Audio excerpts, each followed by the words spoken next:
Hai semua, jumpa lagi dengan YNT di sini. Oke, kali ini kita akan membahas ini ya, spesial sekali buat HP daily driver saya yang sudah saya pakai selama 2,5 tahun ini ya. Kalau sampai tahun depan, Mei tahun depan 2024, jadi masuk 3 tahun. Yaitu HP-nya Poco X3 Pro. Jadi setelah kemarin kita bikin video ini ya, performa Poco X3 Pro dengan settingan seperti itu di game Honkai Impact 3 dan dapat FPS yang cukup memuaskan ya. Dan untuk sekarang kita akan membahas recapnya atau kesan saya penggunaan Poco X3 Pro selama 2,5 tahun. Untuk pertama kita mulai dari ini ya, desainnya dulu.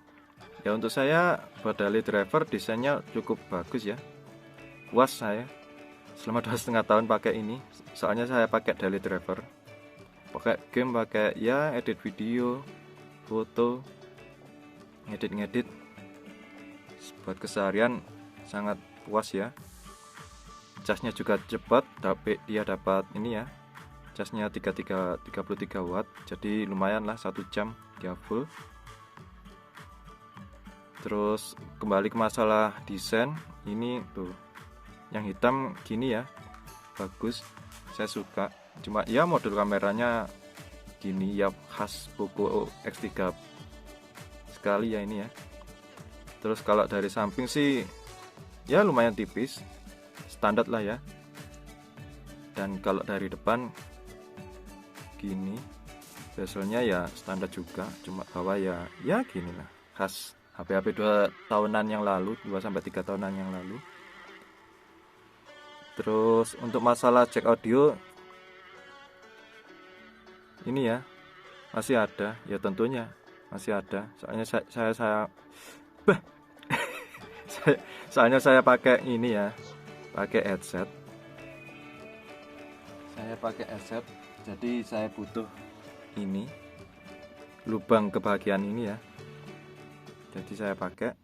Terus kalau masalah bobot sih ya lumayan lah ya, buat ini, buat latihan angkat barbel. Nggak canda ya, memang agak berat ya kalau dibandingkan bentar ini. Nah, kalau dibandingkan sama Sub Aqua saya, HP Cina, HP limbah Jepang tuh. Kalau masalah desain ukurannya memang bongsor ini ya, ini bongsor. Kalau yang Sub Aqua agak ya kecil, compact. Kok masalah tipis ini soalnya pakai case ya, jadi agak tebal, sama sih ya. Kalau nggak pakai case lebih tipis lagi dikit. Kalau masalah bobot, memang ini memang berat ya, 200-an lebih, 200 graman lebih. Jadi ya gitu. Oke, setelah desain, masuk ke layarnya dia ini pakai ini ya, masih IPS 120 Hz. Ya lumayan lah ya, saya puas sekali. Terus kalau ini, kalau refresh rate-nya dia kan 120 Hz. Terus kalau kemarin kita bahas tentang dalam video sebelumnya tentang game Honkai Impact, dia kan ketika gini, frame diam gini, kebanyakan diam, dia akan turun ya frame rate-nya ke 1-2 frame per second FPS. Tapi kalau buat gini scroll atau buat game, dia baru naik ke 120 Hz yang support, buat game yang support. Atau ya dia akan start dia akan konstan di 60 fps, sangat konstan ya, lumayan lah ya. Ya seperti di video sebelumnya, bisa dilihat sendiri gimana performa fps nya, dia masih bagus. Untuk itu, setelah itu jadi desain udah, terus masalah layar sudah. Untuk chipsetnya, performanya dia pakai ini ya, dia pakai Snapdragon 860. Untuk masalah performa game ya sudah kita bahas di video sebelumnya ya, sangat mulus sekali Kang. Ya meskipun ada drop-dropnya ya wajar lah ya, orang namanya sudah berumur 2,5 tahun.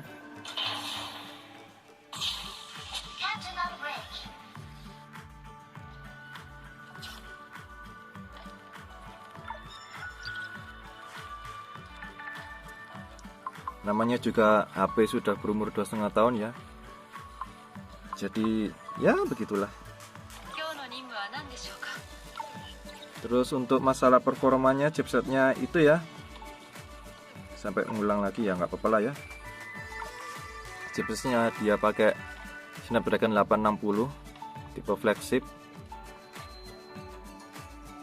Oke, terus untuk masalah gyronya dia aman ya. Tuh untuk masalah gyronya dia sudah hardware, jadi aman sekali. Tuh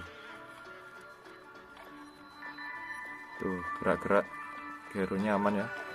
Jadi kalau buat nge-push rank, kalau kalian pemain FPS ya, shooter, pemain tembak-tembakan kayak PUBG, CODM, dia aman sekali ya. Oke, kesimpulannya pemakaian saya selama 2,5 tahun ini, kesan saya untuk kelebihannya dia masih bagus ya. Menurut saya desainnya bagus, untuk layar juga aman, untuk masalah chipsetnya sendiri atau performanya dia masih oke saja di tahun 2023 ya. Mungkin untuk 2-3 tahun ke depan kalau HP dalam catatan ini ya pemakaiannya wajar, nggak digeber terus ya. Kalau kalian ingin geber ya paling enggak inilah ya, kasih ini ya, tuh kasih kipas saja, kipas pendingin. Kalau nggak ada ini ya seadanya aja. Ini saya beli juga murah kok, 20 ribuan udah cukup bikin HP kita lebih awet ya, lebih awet bertahun-tahun tuh. Terus untuk minusnya,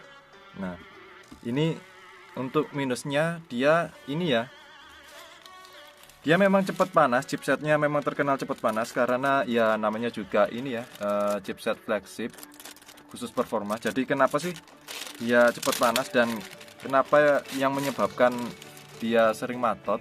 Kebanyakan orang-orang ini ya keluhannya itu dia sering matot. Ya alasannya ternyata ini ya. Nah, ini tempat chipsetnya yang besar ini ya, kotak besar ini chipsetnya. Kalau ini tempat RAM-nya. Kalau nggak salah sih tempat RAM-nya atau memorinya lah atau apalah itu, lupa saya kata mas-mas service centernya. Jadi ini ya, ini yang warna kuningan ini, tembaga ini dia ya. Nah kalau Poco X3 dia rata-rata kan masih kecil, dia masih tipe yang baru, tipe yang lama, jadi dia kecil. Nah karena kecil dia penghantar panasnya kan jadi nggak terlalu maksimal. Jadi ya udah gitu aja ya, kesimpulannya saya puas sekali pakai Poco X3 Pro selama 2,5 tahun ini. Mungkin kalau besok tahun depan masih nggak rusak atau ini mesinnya nggak rusak, chipsetnya nggak rusak ya mungkin masih saya akan pakai sampai serusaknya. Dan untuk daily driver ya 2,5 tahun puas lah. Cuma ya sebagai catatan penting aja, dia cepat panas kalau buat ngegame, jadi harus pakai kipas. Yaudah gitu aja, terima kasih. Semoga video ini bisa menghibur kalian. Dan apa kabar Poco X3 Pro kalian? Dah.